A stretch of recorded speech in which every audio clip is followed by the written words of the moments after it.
ಹರಿಹರದಲ್ಲಿ ಜನರೊಂದಿಗೆ ಜಾತ್ಯತೀತ ಜನತಾದಳ ಹಾಗೂ ಸದಸ್ಯತ್ವ ನೋಂದಣಿಯ ಅಭಿಯಾನದ ಕಾರ್ಯಕ್ರಮದ ಚಾಲನೆಯನ್ನು ಕೊಟ್ಟು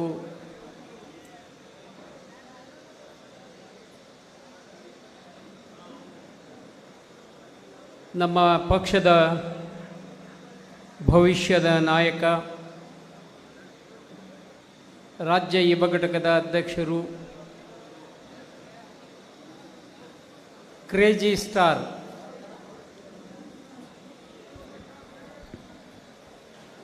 ಇನ್ನು ಅರ್ಧ ಗಂಟೆನಲ್ಲಿ ಕಾರ್ಯಕ್ರಮ ಮುಕ್ತಾಯ ಮಾಡ್ತೀವಿ. ಯಾರು ಮಾತಾಡೋದಿಲ್ಲ. ದಯವಿಟ್ಟು ಎಷ್ಟೇ ತೊಂದರೆ ಆದರೂ ಕೂಡ ಶಿಸ್ತಿನ ಸಿಪಾಯಿಗಳು ನಮ್ಮ ಹರಿಹರ ಕ್ಷೇತ್ರದ ಮುಖಂಡರು, ಕಾರ್ಯಕರ್ತರು ಒಂದು ಕುರ್ಚಿನೂ ಖಾಲಿ ಆಗದಂಗೆ, ಯಾರು ಹೊರಗೆ ಹೋಗ್ದಂಗೆ ದಯವಿಟ್ಟು ಆಸೀನರಾಗಬೇಕು. ನೋಡಿ, ದಯವಿಟ್ಟು ಸ್ವಲ್ಪ ಶಿಸ್ತನ್ನು ಕಾಪಾಡ್ಕೋಬೇಕು. ನಿಖಿಲ್ ಕುಮಾರಸ್ವಾಮಿಯವರೇ, ಇದೀಗ ತಾನೇ ಈ ಕಾರ್ಯಕ್ರಮದ ಕೇಂದ್ರ ಬಿಂದು, ನಿಮ್ಮೆಲ್ಲರ ನೆಚ್ಚಿನ ನಾಯಕ, ನನ್ನ ಆತ್ಮೀಯ ಸ್ನೇಹಿತರು ಆದ ಮಾಜಿ ಶಾಸಕರಾದ ಎಚ್.ಎಸ್. ಶಿವಶಂಕರ್ ಅವರೇ, ಈ ಕಾರ್ಯಕ್ರಮದ ಅಧ್ಯಕ್ಷತೆಯನ್ನು ವಹಿಸಿರುವ ಈ ಜಿಲ್ಲೆಯ ಜಾತ್ಯತೀತ ಜನತಾದಳದ ಅಧ್ಯಕ್ಷರಾದ ಬಿ. ಚಿದಾನಂದಪ್ಪನವರೇ, ವೇದಿಕೆಯ ಮೇಲೆ ಆಸೀನರಾಗಿರುವ ಪಾವಗಡದ ಮಾಜಿ ಶಾಸಕರಾದ ಆತ್ಮೀಯರಾದ ತಿಮ್ರಾಯಪ್ಪನವರೇ, ನನ್ನ ಪಕ್ಕದ ಕ್ಷೇತ್ರ ಮಾನ್ವೀಯ ಮಾಜಿ ಶಾಸಕರು, ರಾಜ್ಯದ ಎಸ್.ಟಿ. ಘಟಕದ ಅಧ್ಯಕ್ಷರಾದ ರಾಜಾ ವೆಂಕಟಪ್ಪ ನಾಯಕರವರೇ, ಇನ್ನೋರ್ವ ಸ್ನೇಹಿತರು ವಿಧಾನ ಪರಿಷತ್ತಿನ ಸದಸ್ಯರಾದ ಚೌಡ್ರೆಡ್ಡಿ ತೋಪಲ್ಲಿ ಅವರೇ, ಅಂಜಿನಪ್ಪರವರೇ, ಯಶೋಧಾರವರೇ, ಅಂಗವಿಕಲರ ರಾಜ್ಯಾಧ್ಯಕ್ಷರಾದ ದೇವೇಂದ್ರ ಗೌಡ್ರೆ,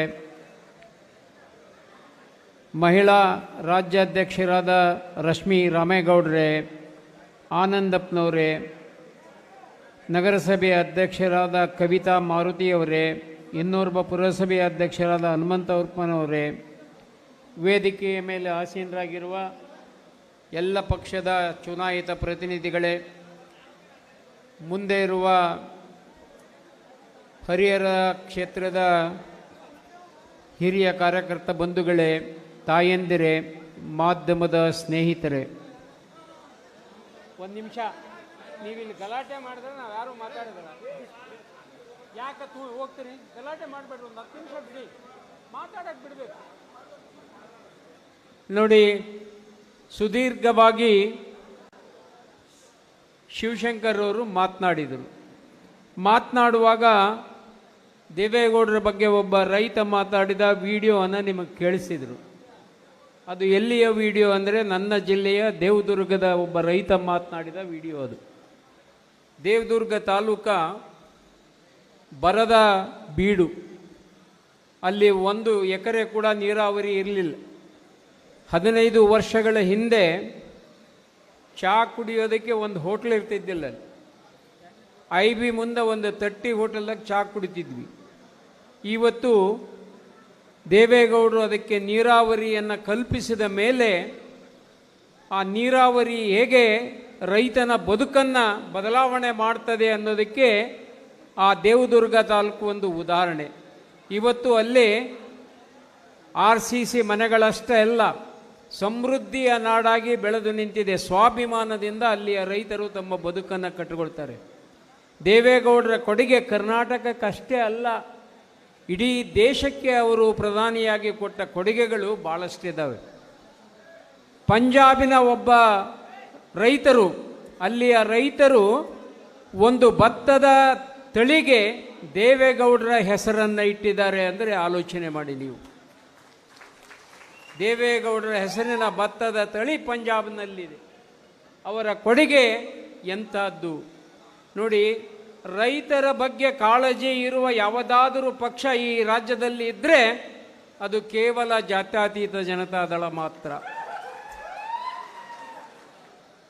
ನಮ್ಮ ಕೊಡುಗೆಗಳು ಕುಮಾರಣ್ಣನ ಕೊಡುಗೆಗಳು, ದೇವೇಗೌಡರ ಕೊಡುಗೆಗಳು. ಇವತ್ತು ಈ ನಾಡಿನಲ್ಲಿ ನೀರಾವರಿ ಯೋಜನೆಗಳಿಗೆ ಹಣ ಬರ್ತಾ ಇದೆ ರಾಜ್ಯಕ್ಕೆ ಅಂದರೆ ದೇವೇಗೌಡರು ಪ್ರಧಾನಿಯಾದಾಗ ಎಕ್ಸಿಲರೇಟೆಡ್ ಇರಿಗೇಷನ್ ಪ್ರೋಗ್ರಾಮನ್ನು ಮಾಡುವುದರ ಮೂಲಕ ನಾಡಿನಲ್ಲಿ ನೆನೆಗುದಿಗೆ ಬಿದ್ದಿರುವ ಎಲ್ಲ ನೀರಾವರಿ ಯೋಜನೆಗಳನ್ನು ಕೈಗೆತ್ತಿಕೊಳ್ಳೋದಕ್ಕೆ ಒಂದು ದೊಡ್ಡ ಅವಕಾಶವನ್ನು ಮಾಡಿಕೊಟ್ಟು, ಅದರಿಂದ ಇಂದಿನವರೆಗೂ ಕೂಡ ರಾಜ್ಯ ಸರ್ಕಾರಕ್ಕೆ ಕೇಂದ್ರದಿಂದ 16ರಿಂದ 17 ಸಾವಿರ ಕೋಟಿ ಹಣ ನೀರಾವರಿಗೆ ಬರ್ತದೆ. ನಾನು ಮೊದಲ ಬಾರಿಗೆ ಶಾಸಕನಾದಾಗ ಅದೇ ಹಣದಲ್ಲಿ ನಮ್ಮ ಭಾಗದ ಕಾಲುವೆಗಳಿಗೆ ರಿಪೇರಿಗೆ 400ರಿಂದ 500 ಕೋಟಿ ರೂಪಾಯಿಗಳನ್ನು ತಂದು ಕಾಲುವೆ ರಿಪೇರಿ ಮಾಡಿದ್ದೆ. ಇದು ದೇವೇಗೌಡರ ಕೊಡುಗೆ. ಇನ್ನು ಕುಮಾರಣ್ಣನ ಬಗ್ಗೆ ಹೇಳೋದಂದರೆ ಅದೇನಾಗ್ತದೆ ಅಂದರೆ ಕುಮಾರಣ್ಣನ ಕೊಡುಗೆಗಳು. ಬಸವಣ್ಣ ಇಡೀ ಜಗತ್ತಿಗೆ ಕಾಯಕದ ಕಲ್ಪನೆಯನ್ನು ಕೊಟ್ಟ. ಕುಮಾರಣ್ಣ ಈ ದೇಶಕ್ಕೆ ಒಂದು ನೂತನ ಯೋಜನೆಗಳನ್ನು ಪರಿಚಯಿಸಿದ. ಅದರಲ್ಲಿ ಮೊದಲನೆಯದು ಗ್ರಾಮ ವಾಸ್ತವ್ಯದ ಪರಿಕಲ್ಪನೆ. ಗ್ರಾಮ ವಾಸ್ತವ್ಯ ವಿಧಾನಸಭೆಯ 3ನೇ ಮಹಡಿಯಲ್ಲಿದ್ದ ಅಧಿಕಾರವನ್ನು ಹಳ್ಳಿಗೆ ತಂದು ಬಡವನ ಮನೆಯಲ್ಲಿ, ದೀನದಲಿತರ ಮನೆಯಲ್ಲಿ, ಹರಿಜನ ಗಿರಿಜನರ ಮನೆಯಲ್ಲಿ, ಏಡ್ಸ್ ರೋಗಿಯ ಮನೆಯಲ್ಲಿ ಮಲಗಿದ ಯಾವುದಾದ್ರೂ ಒಬ್ಬ ಮುಖ್ಯಮಂತ್ರಿ ಇದ್ರೆ ಅದು ಕುಮಾರಣ್ಣ ಅನ್ನೋದನ್ನು ಮರಿಬಾರದು. ಅದನ್ನು ಆಸೆ ಮಾಡಿದ್ರು ಕಾಂಗ್ರೆಸ್ನವರು. ಏನು ಹರಿಜನರ ಮನೆಗೆ ಹೋಗಿಬಿಟ್ರೆ ಏನು ಉದ್ಧಾರ ಆಗಿ ಹೋಗ್ಬಿಟ್ರ, ಏನಾಯಿತು ಅಂತ. ಅದನ್ನೇ ಮುಂದೆ ಅವರು ರಾಹುಲ್ ಗಾಂಧಿ ಮಾಡಿದ. ಅವಾಗ ಅವ್ರು ಮಾತಾಡಕ್ಕೆ ಬರಲಿಲ್ಲ. ರಾಹುಲ್ ಗಾಂಧಿ ಅವರು ಅದನ್ನು ಮಾಡಿದರು, ಗ್ರಾಮ ವಾಸ್ತವ್ಯ ಮಾಡೋದನ್ನು. ಎಷ್ಟು ಸಕ್ಸಸ್ ಆಯಿತು ಅದು ಗೊತ್ತಿಲ್ಲ. ಆದರೆ ಕುಮಾರಣ್ಣ ಅಲ್ಲಿ ಹೋದ ಮೇಲೆ ಎಂತೆಂಥ ಯೋಜನೆಗಳು ಹಳ್ಳಿಯಲ್ಲಿ ಹೋದಾಗ ಅವರಿಗೆ ಗೊತ್ತಾಯಿತು ಅಲ್ಲಿಯ ಪರಿಸ್ಥಿತಿಗಳೇನಂತ. ಅದರಿಂದ ಉದಯವಾದದ್ದು ಸುವರ್ಣ ಗ್ರಾಮೋದಯದ ಯೋಜನೆ.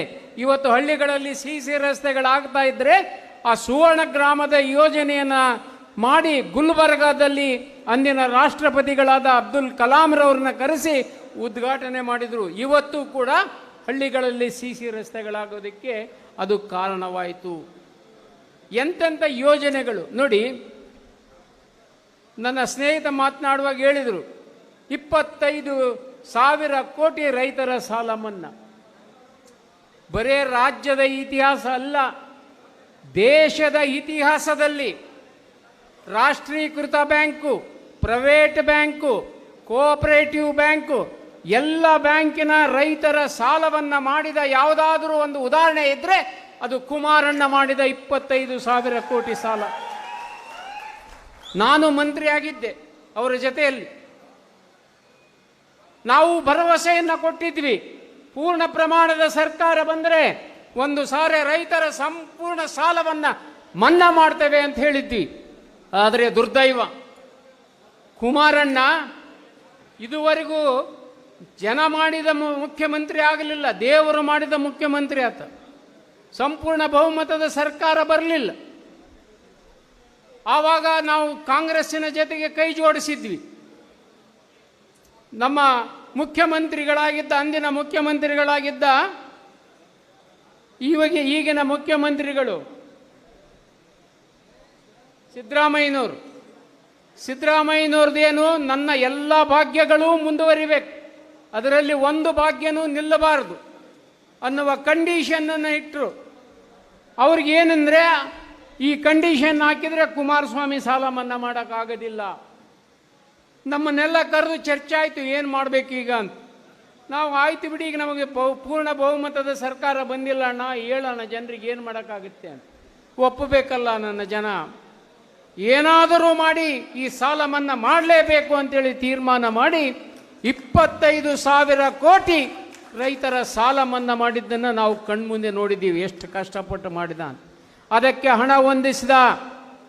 ಇವರಂಗ ಈಗೇನು ಗ್ಯಾರಂಟಿ ಕೊಟ್ಟು ಬೇರೆದಕ್ಕೆ ದುಡ್ಡಿಲ್ಲ ಅನ್ನಲಿಲ್ಲ. 25,000 ಕೋಟಿ ಕೊಟ್ಟು ಅವರ ಎಲ್ಲ ಭಾಗ್ಯಗಳಿಗೂ ಹಣ ಕೊಟ್ಟು ಎಲ್ಲ ಅಭಿವೃದ್ಧಿ ಕೆಲಸಕ್ಕೂ ಕೂಡ ಹಣ ಕೊಟ್ಟ. ಈಗಲೂ ಹೇಳ್ತಾನೆ ಕುಮಾರಣ್ಣ, ಕರ್ನಾಟಕ ರಾಜ್ಯ ಅತ್ಯಂತ ಶ್ರೀಮಂತವಾದ ರಾಜ್ಯ, ಹಣದ ಕೊರತೆ ಇಲ್ಲ, ಪ್ರಾಮಾಣಿಕತೆಯ ಕೈಗಳ ಕೊರತೆ ಇದೆ. ಎಲ್ಲಿಂದ ಕುಮಾರಣ್ಣ ತಂದುಕೊಟ್ಟ 25,000 ಕೋಟಿ? ಪ್ಲಗ್ ಮಾಡಿದ, ಎಲ್ಲೆಲ್ಲೇ ಲೂಟ್ ಆಗ್ತಾ ಇತ್ತು ಅದನ್ನು ನಿಲ್ಲಿಸಿ ಇವತ್ತು 25,000 ಕೋಟಿ ಸಾಲ ಮನ್ನಾ ಮಾಡಿದ. ಎಂತೆಂಥ ಯೋಜನೆಗಳು ರೈತರ ಪರವಾದ ಇವತ್ತಿನ ಈ ಸರ್ಕಾರಗಳು. ಇವತ್ತು 2 ವರ್ಷ ಆಯಿತು ಬಂದು ಸರ್ಕಾರ. ರೈತರ ಬಗ್ಗೆ ಏನಾದರೂ ಒಂದು ಕಿಂಚಿತ್ತು ಕೊಡುಗೆ? ಮಳೆ ಬಂದು ಬೆಳೆ ಹಾಳಾಗಿದೆ, ಗೊಬ್ಬರ ಇಲ್ಲ ಅಂತ ರೈತರು ಸಾಯ್ತಾ ಇದ್ದಾರೆ. ಈಗ ಅವರು ಮಜಾ ಮಾಡ್ತಾ ಇದ್ದಾರೆ. ಯಾರು ಕೇಳಬೇಕಿದನ್ನು? ಏನಾಗಿದೆ ನಿಮಗೆ? ಇವತ್ತು 2 ತಿಂಗಳ 3 ತಿಂಗಳ 4 ತಿಂಗಳ ಸರ್ಕಾರಿ ಅಧಿಕಾರಿಗಳಿಗೆ ಕೊಡೋಕ್ಕೆ ಸಂಬಳಕ್ಕೆ ರೊಕ್ಕ ಇಲ್ಲ, ಖಜಾನೆ ಖಾಲಿಯಾಗಿದೆ. ಇಂಥ ಸರ್ಕಾರ ಬೇಕಾ ಅನ್ನೋದನ್ನು ನೀವು ಆಲೋಚನೆ ಮಾಡಿ. ಅವರೇನೋ ರಾಷ್ಟ್ರೀಯ ನಾಯಕರುಗಳು ನೋಡಿ ಎಂಥ ವಿಪರೀತ. ನಿನ್ನೆ ಒಬ್ಬ ಮಂತ್ರಿ ತಲೆದಂಡ ಆಯ್ತು. ಎದಕ್ಕೆ ತಲೆದಂಡ ಆಯಿತು? ಪ್ರಾಮಾಣಿಕವಾಗಿ ಇದ್ದದ್ದನ್ನು ಇದ್ದಂಗೆ ಹೇಳಿದ ರಾಜಣ್ಣವರು ಇದ್ದಂಗೆ ಹೇಳಿದ್ರು. ಅವರು ಈಗ ಬಂದರು ಲೂಟ್ ಆಗೈತೆ ಅಂತ. ಏನು ಮತ ಕಳ್ಳತನ ಮಾಡಿಬಿಟ್ಟಾರೆ, BJPಯವರು ಮತ ಕಳ್ಳತನ ಮಾಡಿ ಗೆದ್ದಾರೆ. 2 ವರ್ಷ ಆದಮೇಲೆ ಈಗ ಗೊತ್ತಾಗೈತೆ ಆತ ಮತ ಕಳ್ಳತನ ಆಗೈತೆ ಅಂತ. ತಾವು 133 ಸೀಟ್ ಗೆದ್ರಲ್ಲ, ಅವಾಗ ಮತ ಕಳ್ಳತನ ಆಗಿದ್ದಿಲ್ಲ. ಅವಾಗ ಸರಿ ಇತ್ತು, ಎಲ್ಲ ಸರಿ ಇತ್ತು. ಒಂದ್ಸಲ ಹೋಗ್ತಾರೆ, ಅವು ಮಿಷನ್ಗಳು ಸರಿ ಇಲ್ಲ ಅಂತ ವಾದ ಮಾಡ್ತಾರೆ. ಇವತ್ತು ಈ ಆಯೋಗನೇ ಸರಿ ಇಲ್ಲ ಏನು ಎಲೆಕ್ಷನ್ ಕಮಿಷನ್ ಮೇಲೆ ದೂರು ಕೊಡ್ತಾರೆ. ಅದನ್ನು ಯಾರನ್ನು ನಂಬಬೇಕು? ಕೋರ್ಟ್ಗಳನ್ನು ನಂಬಂಗಿಲ್ಲ, ಎಲೆಕ್ಷನ್ ಕಮಿಷನ್ ನಂಬಂಗಿಲ್ಲ, EV ಮಿಷನ್ಗಳನ್ನು ನಂಬಂಗಿಲ್ಲ. ಅವ್ರು ಕರೆದ್ರು, ನಿಮ್ಮ ಕೈಯಾಗಿ EV ಮಿಷನ್ ಕೊಡ್ತೀವಿ, ಯಾರಾದರೂ ಇದ್ರೆ ಬಂದು ನೀವು ಮಾಡಿ ತೋರಿಸ್ರಪ್ಪ, ಬದಲಾವಣೆ. ನೀವು ಒಂದು ಓಟ್ ಹಾಕಿದರೆ ಬೇರೆ ಕಡೆ ಹೋಗುತ್ತೆ ಅಂದರೆ ಪ್ರೂವ್ ಮಾಡ್ರಿ ಅಂದರೆ ಕೊಡೋಕ್ಕಾಗಲಿಲ್ಲ. ಇವತ್ತೂ ಹೇಳಿದರು, ನೀವು ನಿಮ್ಮ ಹತ್ರ ಸಾಕ್ಷಿಗಳಿದ್ದಾವೆ ಮತ ಕಳ್ಳತನಕ್ಕೆ ಅಂದರೆ ನಮಗೆ ತಂದು ಕೊಡಿ, ನಾವು ನೋಡ್ತೀವಿ ಅಂದರೆ ಯಾಕೆ ಅಫಿಡವಿಟನ್ನು ಸಹಿ ಮಾಡಲಾರ್ದ ವಾಪಸ್ ಹೋದರು? ಅವರಿಗೆ ನಂಬಿಕೆ ಇಲ್ಲ ಅದರ ಮೇಲೆ. ಬರೇ ಸುಳ್ಳುಗಳನ್ನು ಹೇಳ್ತಾ ಇವತ್ತು ಜನರ ಹಾದಿಯನ್ನು ತಪ್ಪಿಸ್ತಾ ಇದ್ದಾರೆ. ಅವರ ಮೇಲೆ ದೊಡ್ಡ ದೊಡ್ಡ ಆಪಾದನೆಗಳು ಬರ್ತಾ ಇದ್ದಾವೆ. ಅವರು ಒಳಗೋಗುವ ಕಾಲ ಸನ್ನಿಧ ಆಗಿದೆ. ಹೆರಾಲ್ಡ್ ಕೇಸ್ ನಡೀತಾ ಇದೆ. ಬೇರೆ ದೇಶದ ನಾಗರಿಕತ್ವ ಹೊಂದಿರೋ ಬಗ್ಗೆ ಕೋರ್ಟ್ನಲ್ಲಿ ಕೇಸ್ಗಳಿದ್ದಾವೆ. ಅವರೆಲ್ಲಿ ನಾನು ಒಳಗೆ ಹೋಗ್ತೇನೆ ಅಂತೇಳಿ ಈ ದೇಶದ ಜನರ ದಾರಿ ತಪ್ಪಿಸ್ತಕ್ಕಂಥ ಕೆಲಸಕ್ಕೆ ಇದು ಒಂದು ಚಾಲನೆಯನ್ನು ಕೊಟ್ಟಿದ್ದಾರೆ. ಅಲ್ರಿ, ಓಟ್ ಕಳ್ಳತನ ಆಗ್ತಾವೆ ಅಂದರೆ ನಿಮ್ಮ ಕೈಯಾಗ 6 ತಿಂಗಳ ಮೊದಲೇ ಒಂದು ಎಲೆಕ್ಷನ್ನವರು ವೋಟರ್ ಲಿಸ್ಟನ್ನು ಕೊಟ್ಟಿರ್ತಾರೆ, ನೋಡ್ಕೋಬೇಕು. ಅದನ್ನೇ ಹೇಳಿದ್ದು ನಮ್ಮ ಕೋಆಪರೇಟಿವ್ ಮಂತ್ರಿಗಳು. ಅದಕ್ಕೆ ಅವರು ತಲೆದಂಡ ಅಂತ. ಕಾಂಗ್ರೆಸ್ನಲ್ಲಿ ಯಾರು ಪ್ರಾಮಾಣಿಕವಾಗಿ ಹೇಳ್ತಾರೆ ಅವರು ತಲೆದಂಡ ಆಗ್ತದೆ. ಇದು ಕಾಂಗ್ರೆಸ್ಸಿನ ನೀತಿ, ಇದು ಕಾಂಗ್ರೆಸ್ಸಿನ ನೀತಿ. ಇಂಥ ಸರ್ಕಾರ ಬೇಕೇ ಅನ್ನೋದನ್ನು ನೀವು ಆಲೋಚನೆ ಮಾಡಿ. ಇವತ್ತು ಒಂದು ನಿಮಿಷಪ್ಪ, ಯಾಕೆ ಗಲಾಟೆ ಮಾಡ್ತೀರಿ? ಹೋಗರಾದ್ರೆ ಹೋಗನ ಹೋಗ್ರಿ, ನೀವು ಸುಮ್ಮನೆ ದೂಕಾಡಬೇಡ್ರಿ. ದಯವಿಟ್ಟು ನೋಡಿ, ಈ ಸರ್ಕಾರಗಳು ಬೇಕಾ ಬೇಡ ಅನ್ನೋದಕ್ಕೆ ನೀವು ಆಲೋಚನೆ ಮಾಡಬೇಕು. ರೈತ ಪರವಾದ ಬಡವರ ಪರವಾದ ಸರ್ಕಾರವನ್ನು ಕುಮಾರಣ್ಣ ಕೊಟ್ಟರು. ಇವತ್ತು ನಾವು ಅವರು ಈ ಏನು ನಿಮ್ಮ ಗ್ಯಾರಂಟಿಗಳು, ಏನು ಗ್ಯಾರಂಟಿನೋ ಏನೋ ಗೊತ್ತಿಲ್ಲ. ಈ ಗ್ಯಾರಂಟಿ ಈ ಕೈಲಿ ಕೊಡ್ತಾರ, ಇನ್ನೊಂದು ಕೈಲಿ ಕಸ್ಕೊಂತಾರೆ. ಎಲ್ಲದರ ಬೆಲೆ ಏರಿಕೆ ಆಗಿ ಹೋಯ್ತು. ಸ್ಟಾಂಪ್ ಡ್ಯೂಟಿ ಎಷ್ಟಿತ್ತು ರೀ ನಿಮ್ಮದು? ಸ್ಟಾಂಪ್ ಪೇಪರು 50 ರೂಪಾಯಿ ಇತ್ತು, ಈಗ 500 ರೂಪಾಯಿ ಆಗೈತೆ. ನಿಮ್ಮ ಸ್ಟ್ಯಾಂಪ್ ಡ್ಯೂಟಿ 3 ಪಟ್ಟು ಜಾಸ್ತಿ ಆಯಿತು. ನೀವೇನಾದರೂ ರಿಜಿಸ್ಟ್ರೇಷನ್ ಮಾಡ್ಸೋಕೆ ಹೋದರೆ 3 ಪಟ್ಟು ವ್ಯಾಲ್ಯೂ ಜಾಸ್ತಿ ಮಾಡಿದ್ದಾರೆ. ಅವರು ಪಾಪ ಬಾಟ್ಲಿ ಕುಡಿಯೋರು ದುಡ್ದು ಹೋಗಿ ಒಂದು ಬಾಟ್ಲಿ ಕುಡಿತಿದ್ರು, ಅವ್ರನ್ನೂ ಬಿಡವಲ್ರು. ಅದನ್ನೂ ಸಹಿತ ಅದರ ಮೇಲೆ ಸರ್ಕಾರ ನಡೀತೈತೆ. ಕುಮಾರಣ್ಣ ಇದ್ದಾಗ ಅದನ್ನು ಬಂದ್ ಮಾಡಿ ಸರ್ಕಾರ ನಡೆಸಿದ ಉದಾಹರಣೆ ಇತ್ತು. ಆದರೆ ಇವರು ಬಂದ್ ಮಾಡೋಂಗಿಲ್ಲ. ಅವ್ನು ಎಲ್ಲಿ ಬೇಕಲ್ಲೇ ಮುಂಜಾನೆ 6 ಗಂಟೆಗೆ ಹೋದ್ರೆ ಚಾ ಸಿಗೋದಿಲ್ಲ, ಹಳ್ಳ್ಯಾಗ ಬಾಟ್ಲಿ ಸಿಗ್ತಾವೆ. ಹೌದಿಲ್ಲ? ಬಾಟ್ಲಿ ಸಿಗ್ತಾವೆ. ಯಾಕೆ ಅಂತ ಅವ್ರನ್ನ ಕರೆದು ಕೇಳಿದ್ರೆ ನಮಗೆ ಟಾರ್ಗೆಟ್ ಕೊಟ್ಟಾರ್ರಿ, ನಾವು ಮಾರಬೇಕಂತಾರೆ. ಅದರ ಮೇಲೆ ಬದುಕ್ತಾರೆ ಅಂತ. ಇಂಥ ಸರ್ಕಾರಗಳ ಅವಶ್ಯಕತೆ ಇದೆಯಾ ಅನ್ನೋದನ್ನು ನೀವು ಆಲೋಚನೆ ಮಾಡಬೇಕನ್ನುವ ಮಾತನ್ನು ಹೇಳಿ ಹೆಚ್ಚು ಮಾತನಾಡಿದೆ. ಇಂಥ ಕಾರ್ಯಕ್ರಮಗಳನ್ನು ಕೊಡುವ ಸರ್ಕಾರಗಳು ಬರಬೇಕು, ಜನರ ಅಭಿವೃದ್ಧಿ ಆಗಬೇಕು. ಕುಮಾರಣ್ಣನ ಬಯಕೆ ಏನಿತ್ತು ಅಂದರೆ ರೈತ ಸ್ವಾವಲಂಬಿಯಾಗಿ ತನ್ನ ಕಾಲ ಮೇಲೆ ನಿಂತು ಬದುಕಬೇಕು ಅನ್ನೋದು ಕುಮಾರಣ್ಣನ ಆಸೆ. ಆದರೆ ಈ ಸರ್ಕಾರಗಳು ಸ್ವಾವಲಂಬಿಯಾಗಿ ಬದುಕೋದಕ್ಕೆ ಅವಕಾಶ ಕೊಡೋದಿಲ್ಲ. ನಿಮಗೊಂದು ಬಿಸ್ಕಿಟ್ ಹಾಕಿ ನಿಮ್ಮ ಓಟ್ ಹಾಕ್ಸ್ಕೊಳ್ಳೋದಕ್ಕೆ ಕಾರ್ಯಕ್ರಮಗಳನ್ನು ಮಾಡ್ತಾರೆ. ಇಂಥ ಸರ್ಕಾರಗಳನ್ನು ತೆಗಿಬೇಕು ಅಂತಕ್ಕಂಥ ಮಾತುಗಳನ್ನು ಹೇಳುತ್ತಾ ನನ್ನ ಮಾತಿಗೆ ವಿರಾಮವನ್ನು ಕೊಡ್ತೇನೆ. ಜೈ ಹಿಂದ್, ಜೈ ಕರ್ನಾಟಕ. ಹಿತನುಡಿಗಳನ್ನಾಡಿದ ಶ್ರೀಯುತ ವೆಂಕಟರಾವ್ ನಾಡಗೌಡ ಇವರಿಗೆ ಧನ್ಯವಾದಗಳು. ಈಗ ಇನ್ನೋರ್ವ ಅತಿಥಿಗಳ ಹಿತನುಡಿ ಶ್ರೀಯುತ ತಿಮ್ಮರಾಯಪ್ಪ, ಮಾಜಿ ಶಾಸಕರು, ಪಾವಗಡ ವಿಧಾನಸಭಾ ಕ್ಷೇತ್ರ, ದಾವಣಗೆರೆ ಜಿಲ್ಲಾ ವೀಕ್ಷಕರು ಇವರಿಂದ.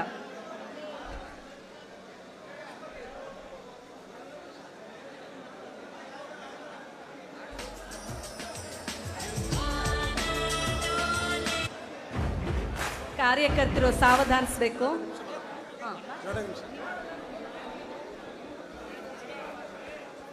ಇಂದಿನ ಜನರೊಂದಿಗೆ ಜನತಾದಳದ ಕಾರ್ಯಕ್ರಮದಲ್ಲಿ ಭಾಗವಹಿಸಿರ್ತಕ್ಕಂಥ ನಮ್ಮೆಲ್ಲರ ನೆಚ್ಚಿನ ಯುವ ರಾಜಕಾರಣಿ, ಭವಿಷ್ಯದ ನಾಯಕರಾಗಿದ್ದ ನಿಖಿಲ್ ಕುಮಾರಸ್ವಾಮಿ ಅವರೇ ಮತ್ತು ಈ ಕಾರ್ಯಕ್ರಮದ ಕೇಂದ್ರ ಬಿಂದುಗಳಾಗಿರುವಂಥ ಸ್ನೇಹಿತರು, ಆತ್ಮೀಯರು ಆಗಿದ್ದ ಮಾಜಿ ಶಾಸಕ ಎಚ್ ಎಸ್ ಶಿವಶಂಕರ್ ಅವರೇ, ವೇದಿಕೆ ಮೇಲಿರ್ತಕ್ಕಂಥ ಎಲ್ಲ ನಮ್ಮ ಆತ್ಮೀಯ ಮುಖಂಡರುಗಳೇ, ಕಾರ್ಯಕ್ರಮದ ಅಧ್ಯಕ್ಷ ವಹಿಸಿರ್ತಕ್ಕಂಥ ಜಿಲ್ಲಾಧ್ಯಕ್ಷ ಚಿದಾನಂದಪ್ಪ ಅವರೇ, ನೆರೆದಿರ್ತಕ್ಕಂಥ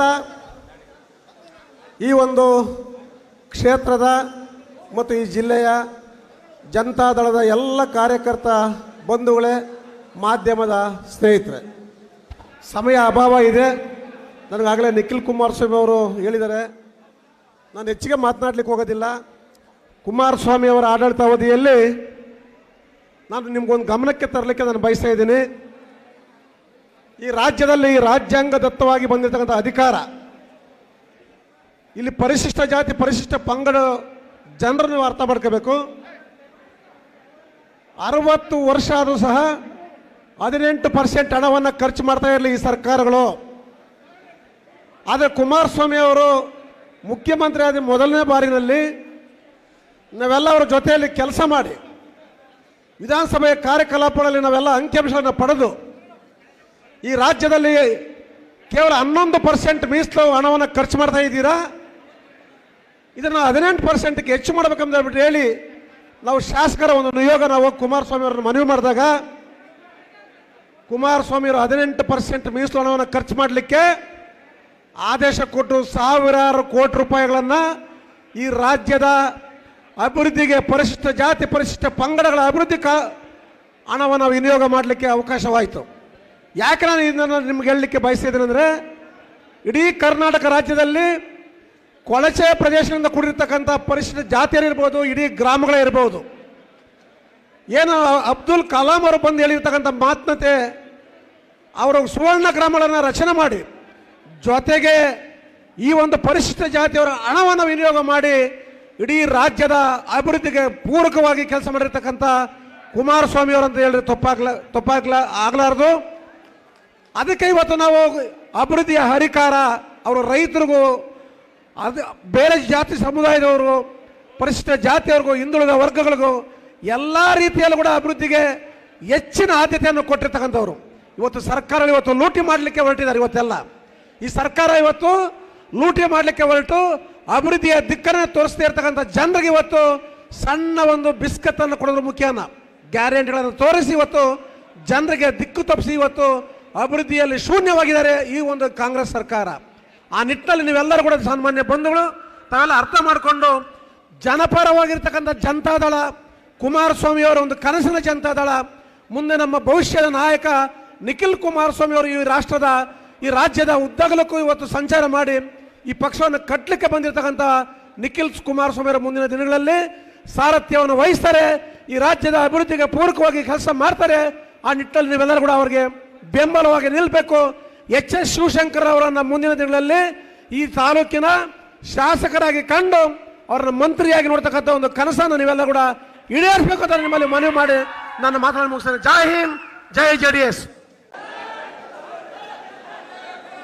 ಎಲ್ಲ ನನ್ನ ಆತ್ಮೀಯ ಹರಿಹರ ತಾಲೂಕಿನ ಜನತಾದಳ ಪಕ್ಷದ ಪ್ರಮುಖ ಮುಖಂಡರೇ,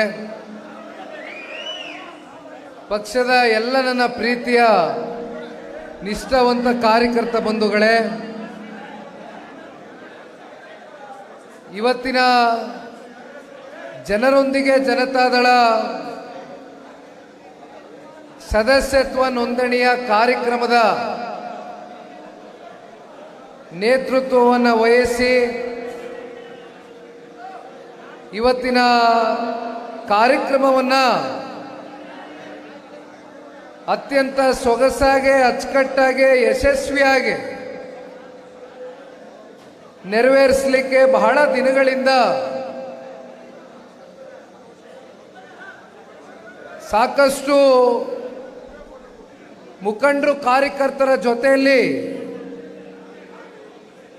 ಸರಣಿ ಸಭೆಗಳನ್ನ ಮಾಡುವ ಮೂಲಕ ತಾಲೂಕಿನಲ್ಲಿ ಎಲ್ಲ ನಿಷ್ಠಾವಂತರಿಗೆ ಆಹ್ವಾನವನ್ನು ಕೊಟ್ಟು ಪಕ್ಷದ ಸಂಘಟನೆಯ ದೃಷ್ಟಿಯಿಂದ ಇವತ್ತು ಪ್ರಪ್ರಥಮವಾಗಿ ದಾವಣಗೆರೆ ಜಿಲ್ಲೆಯ ಹರಿಹರ ವಿಧಾನಸಭಾ ಕ್ಷೇತ್ರದ ಎಲ್ಲ ನನ್ನ ಆತ್ಮೀಯ ಮುಖಂಡರು ಕಾರ್ಯಕರ್ತ ಬಂಧುಗಳನ್ನ ಭೇಟಿ ಆಗ್ತಕ್ಕಂಥದ್ದಕ್ಕೆ ಇವತ್ತಿನ ದಿನ ಒಂದು ಸುವರ್ಣವಾದಂಥ ಅವಕಾಶವನ್ನು ಕಲ್ಪಿಸ್ಕೊಟ್ಟಿರ್ತಕ್ಕಂಥ ತಾಲೂಕಿನ ನೆಚ್ಚಿನ ಮನೆ ಮಗನಾಗಿರ್ತಕ್ಕಂಥ ಎಚ್ ಶಿವಶಂಕರ್ ಅಣ್ಣ ಅವರೇ,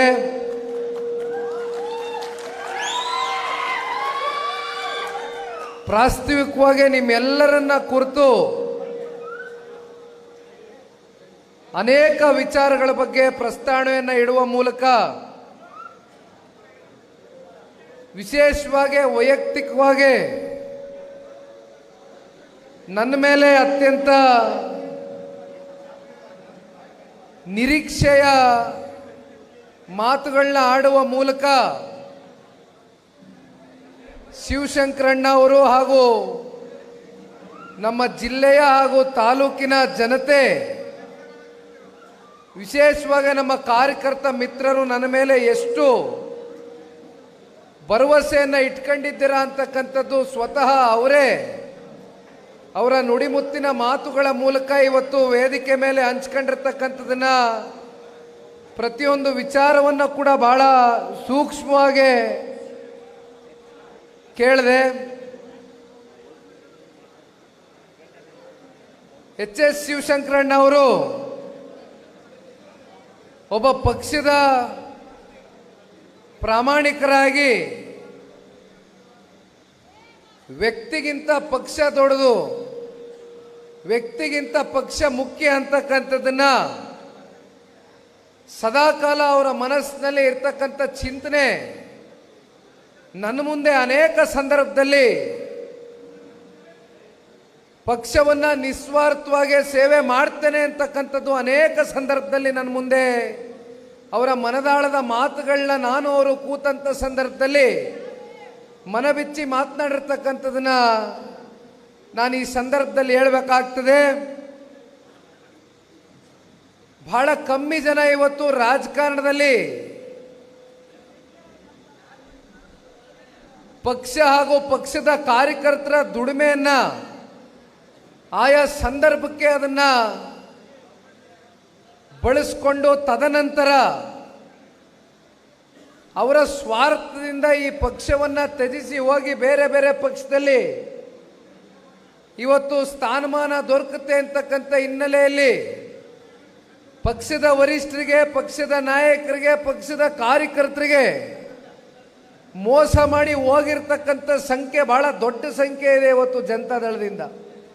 ಆದರೆ ಎಚ್ ಶಿವಶಂಕರಣ್ಣ ಇವತ್ತು ಪಕ್ಷದ ಮೇಲೆ ಇಟ್ಟಿರ್ತಕ್ಕಂಥ ಅಭಿಮಾನ, ಪಕ್ಷದ ವರಿಷ್ಠರ ಮೇಲೆ ಸನ್ಮಾನ್ಯ ದೇವೇಗೌಡರು ಸಾಹೇಬರು, ಪಕ್ಷದ ನಾಯಕರಾಗಿರ್ತಕ್ಕಂಥ ಸನ್ಮಾನ್ಯ ಕುಮಾರಣ್ಣ ಅವ್ರ ಮೇಲೆ ಒಂದು ರೀತಿ ಕುಟುಂಬದ ಸದಸ್ಯರ ರೀತಿ ಅವರ ವರ್ತನೆ ಏನಿದೆ, ಬಹುಶಃ ಇದು ನಾವು ಮಾತುಗಳಲ್ಲಿ ಇದಕ್ಕೆ ಯಾವುದೇ ರೀತಿ ವಿಶ್ಲೇಷಣೆ ಮಾಡಲಿಕ್ಕೆ ಅಸಾಧ್ಯ. ನಮ್ಮ ಮಾತುಗಳಲ್ಲಿ ಇವತ್ತು ಇದು ಯಾವುದು ಕೂಡ ವರ್ಣಿಸಲಿಕ್ಕೆ ಆಗ್ಲಿಕ್ಕಿಲ್ಲ. ಆ ರೀತಿ ಎಚ್ ಶಿವಶಂಕರಣ್ಣ ಅವರು ನಿರಂತರವಾಗಿ ಪಕ್ಷದ ಪರವಾಗಿ, ಪಕ್ಷದ ಸೇವೆಯಲ್ಲಿ, ಪಕ್ಷದ ಕಾರ್ಯಕರ್ತರು ಮುಖಂಡರ ಜೊತೆಯಲ್ಲಿ ಚುನಾವಣೆಗಳಲ್ಲಿ ಗೆಲುವು ಸೋಲು ಏನೇ ಇದ್ರೂ ಕೂಡ ಎಲ್ಲವನ್ನ ಸಮಚಿತ್ತವಾಗಿ ಸ್ವೀಕಾರವನ್ನು ಮಾಡಿರ್ತಕ್ಕಂಥದ್ದಷ್ಟೇ ಅಲ್ಲ, ಪಕ್ಷ ನನಗೆ ಏನೇ ಜವಾಬ್ದಾರಿಯನ್ನು ಕೊಟ್ಟರೂ ಕೂಡ ನಾನು ಅದನ್ನು ತುಂಬ ಹೃದಯದಿಂದ ಸ್ವೀಕಾರವನ್ನು ಮಾಡ್ತೇನೆ, ಸ್ವಾಗತವನ್ನು ಮಾಡ್ತೇನೆ ಅಂತಕ್ಕಂಥದ್ದು ಅವರ ಮನಸ್ಥಿತಿಗೆ ನಿಜಕ್ಕೂ ಕೂಡ ಇವತ್ತು ಯಾರು ಕೂಡ ಬೆಲೆ ಕಟ್ಟಲಿಕ್ಕೆ ಆಗೋದಿಲ್ಲ. ಶಿವಶಂಕರಣ್ಣವರು ಬಹಳ ಅನುಭವಿಗಳಿದ್ದಾರೆ. ಅವರ ಕುಟುಂಬದ ಒಂದು ದೊಡ್ಡ ರಾಜಕಾರಣದ ಹಿನ್ನೆಲೆ ಇರತಕ್ಕಂಥ ಕುಟುಂಬ. ಅವರ ತಂದೆಯವರು ಮಂತ್ರಿಗಳಾಗಿ ಸೇವೆಯನ್ನು ಸಲ್ಲಿಸಿರ್ತಕ್ಕಂಥ ಒಂದು ಇತಿಹಾಸ ಅವ್ರ ಕಣ್ಣು ಮುಂದೆ ಇದೆ. ಆದರೆ ಈ ಪಕ್ಷದ ಯುವ ಕಾರ್ಯಕರ್ತನಾಗಿ ಶಿವಶಂಕರಣ್ಣ ಅವರು ರಾಜಕಾರಣದಲ್ಲಿ ಒಂದು ದೊಡ್ಡ ಸ್ಥಾನದಲ್ಲಿ ಹೋಗಿ ತಲುಪಬೇಕು ಅಂತಕ್ಕಂಥದ್ದನ್ನ ನೀವೆಷ್ಟು ನಿಮ್ಮ ಮನಸ್ಸುಗಳಲ್ಲಿ ಇಟ್ಕೊಂಡಿದ್ದೀರೋ ಅದಕ್ಕಿಂತ 100 ಪಟ್ಟು ಜಾಸ್ತಿ ಪಕ್ಷದ ಕಾರ್ಯಕರ್ತನಾಗಿ ನಿಖಿಲ್ ಕುಮಾರಸ್ವಾಮಿ ಅವರ ರಾಜಕಾರಣದ ಮುಂದಿನ ದಿನಗಳ ಬೆಳವಣಿಗೆ ಬಗ್ಗೆ ಅಷ್ಟೇ ನಾನು ಕೂಡ ದಿಟ್ಟವಾಗಿ ಒಂದು ನಂಬಿಕೆಯನ್ನು ಇಟ್ಕೊಂಡಿದ್ದೇನೆ ಅಂತಕ್ಕಂಥದ್ದನ್ನ ಈ ಸಂದರ್ಭದಲ್ಲಿ ತಿಳಿಸ್ಲಿಕ್ಕೆ ಬಯಸ್ತೇನೆ. ವೇದಿಕೆ ಮೇಲೆ ಸಾಕಷ್ಟು ಜನ ಪಕ್ಷದ ಹಿರಿಯರು ಅಕ್ಕಪಕ್ಕ ಜಿಲ್ಲೆಗಳಿಂದ ಇವತ್ತು ನಮ್ಮ ಪಕ್ಷದ ಈ ಒಂದು ಅಭಿಯಾನದ ಕಾರ್ಯಕ್ರಮದಲ್ಲಿ ರಾಜ್ಯ ಮಟ್ಟದ ನಾಯಕರುಗಳು ಕೂಡ ಆಗಮಿಸಿದ್ದಾರೆ. ಅದರಲ್ಲಿ ಒಬ್ಬರು ಮಾಜಿ ಸಚಿವರು, ಸಿಂಧನೂರು ವಿಧಾನಸಭಾ ಕ್ಷೇತ್ರದ ನಿಕಟಪೂರ್ವ ಶಾಸಕರಾಗಿರ್ತಕ್ಕಂಥ ವೆಂಕಟರಾವ್ ನಾಡಗೌಡರು ಸಾಹೇಬರು ಕೂಡ ಮಾತನಾಡಿದ್ದಾರೆ. ಮತ್ತೊಬ್ಬರು ರಾಯಚೂರು ಜಿಲ್ಲೆಯ ಮಾನ್ವಿ ವಿಧಾನಸಭಾ ಕ್ಷೇತ್ರದ ಮಾಜಿ ಶಾಸಕರಾಗಿರ್ತಕ್ಕಂಥ ರಾಜಾ ವೆಂಕಟಪ್ಪ ನಾಯಕಣ್ಣವರು ಕೂಡ ಮಾತನಾಡಿದ್ದಾರೆ. ತುಮಕೂರಿನ ಪಾವಗಡದಿಂದ ಬಂದಿರತಕ್ಕಂಥ ಮತ್ತೊಬ್ಬರು ಮಾಜಿ ಶಾಸಕರು ಹಿರಿಯಕರು ಆಗಿರ್ತಕ್ಕಂಥ ತಿಮ್ರಾಯಪ್ಪಣ್ಣವರು ಕೂಡ ಸಮಯಾವಕಾಶ ಕಮ್ಮಿ ಇದೆ ಅಂತ ಎಲ್ಲರೂ ಕೂಡ ಬಹಳ ಚೊಕ್ಕದಾಗೆ ಮಾತನಾಡಿದ್ದಾರೆ. ಯಾಕೆಂದರೆ ಬಹಳ ಜನ ಹಿರಿಯಕರು ಅವ್ರಿಗಿರ್ತಕ್ಕಂಥ ಅನುಭವ ಬಹುಶಃ ಅವರು ಸುದೀರ್ಘ ಕಾಲ 1 ಗಂಟೆ 2 ಗಂಟೆ ಮಾತನಾಡುವಷ್ಟು ಅವ್ರ ಮುಂದೆ ಇಷ್ಟು ವರ್ಷದ ರಾಜಕಾರಣದ ಅನುಭವಗಳು ಎಲ್ಲವೂ ಇದ್ರೂ ಕೂಡ ನೀವೆಲ್ಲರೂ ನಮಗೆ ಗೊತ್ತಿಲ್ಲ, ನಾನು ಶಿವಶಂಕರಣ್ಣಂಗೆ ಕೇಳದೆ ಇಲ್ಲ, ಎಲ್ಲ ಊಟದ ವ್ಯವಸ್ಥೆ ಆಗಿದೆ, ಭಾಳ ಜನ ಊಟವನ್ನು ಕೂಡ ಮಾಡಿ ಬಂದಿದ್ದಾರೆ ಅಂತಕ್ಕಂಥದ್ದನ್ನ ಕೇಳಿದ್ರು. ಯಾಕೆಂದರೆ ಮೊದಲು ನಾನು ಕೇಳಿದಂಥ ಪ್ರಶ್ನೆ, ನಮಗೇನೋ ಅಭ್ಯಾಸ ಆಗೋಗಿದೆ, ವಯಸ್ಸು ಚಿಕ್ಕದಿದೆ, ಇನ್ನು ನಮಗೆ 4 ಗಂಟೆ ಆಗಲಿ 5 ಗಂಟೆ ಆಗಲಿ 6 ಗಂಟೆ ಆಗಲಿ ಊಟ ಸಿಕ್ಕದೆ ಹೋದ್ರೂ ತೊಂದರೆ ಇಲ್ಲ. ಶಿವಶಂಕರಣ್ಣಂಗೆ ಕೇಳದೆ ಇಲ್ಲ, ಎಲ್ಲ ನಮ್ಮ ಕಾರ್ಯಕರ್ತರ ಮುಖಂಡರಿಗೆ ಊಟದ ವ್ಯವಸ್ಥೆ ಆಗಿದೆ ಅಂತಕ್ಕಂಥದ್ದು ಹೇಳಿದ ಮೇಲೆ ನನಗೂ ಸಮಾಧಾನ ಆಯಿತು. ಒಂದು 10 ನಿಮಿಷ ನಾನು ಸಮಯ ತೆಗೆದುಕೊಂಡು ನಿಮ್ಮ ಮುಂದೆ ಮಾತನಾಡ್ಬೋದು ಅಂತಕ್ಕಂಥದ್ದು ಅನ್ಕೊಂಡಿದ್ದೇನಣ್ಣ. ಮಹಿಳಾ ರಾಜ್ಯ ಘಟಕದ ಅಧ್ಯಕ್ಷರು ರಶ್ಮಿ ರಾಮೇಗೌಡರ ಅಕ್ಕ ಅವರು ಬಂದಿದ್ದಾರೆ. ಮತ್ತು ದಾವಣಗೆರೆ ಜಿಲ್ಲೆಯ ಅಧ್ಯಕ್ಷರಾಗಿರ್ತಕ್ಕಂಥ ಚಿದಾನಂದಪ್ಪನವರು ಅವರು ಕೂಡ ಇಲ್ಲೇ ಇದ್ದಾರೆ, ಹಿರಿಯಕರು. ಮತ್ತು ತುಮಕೂರಿನ ಜಿಲ್ಲಾಧ್ಯಕ್ಷರು RC ಅಂಜನಪ್ಪನವರು ಕೂಡ ಬಂದಿದ್ದಾರೆ.